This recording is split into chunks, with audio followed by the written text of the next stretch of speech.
মা চলে গেলে আমরা অনেকটা হালকা হয়ে যাব। মায়ের দায়িত্বগুলো কমে গেলে আমরা আমাদের মতো লাইফটা এনজয় করতে পারবো। তুমি মাকে তাড়াতাড়ি পাঠানোর ব্যবস্থা করো। মা এই সময় রাজি হয়েছে, মায়ের ডিসিশন কখন চেঞ্জ হয়ে যায় বলা মুশকিল। তুমি তাড়াতাড়ি ব্যবস্থা করো। তুমি চিন্তা করো না, আমি আজকেই খোঁজ খবর নিয়ে সব রেডি করে দিচ্ছি।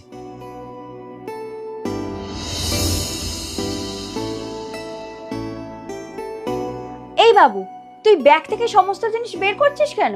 তুমি তো জানোই মা, আমি কিছু মনে রাখতে পারি না, তাই একটু লিখে নিচ্ছি। লিখছিস মানে? আমি এত কিছু ভালোভাবে গুছিয়ে রাখলাম আর তুই সব ঘেঁটে ফেললি। আর তুই হঠাৎ করে লিখে রাখছিস কেন? তোর ঠাকুমার যদি কিছু প্রয়োজন হয় আমাদের ফোন করলে আমরা দিয়ে আসবো।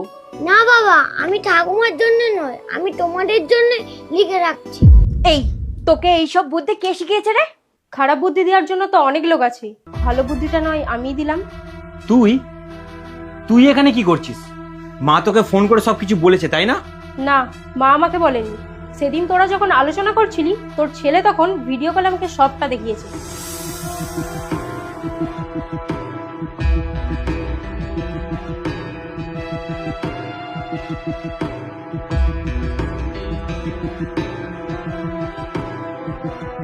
পিসি, বাবা মা ঠিক করেছে ঠাম্মিকে বৃদ্ধাশ্রমে দিয়ে আসবে, তুমি কিছু করো। তাই নাকি? এত সহজেই পাঠিয়ে দেবে? আমি তোকে যেই কথাগুলো বলছি সেগুলো মন দিয়ে শোন।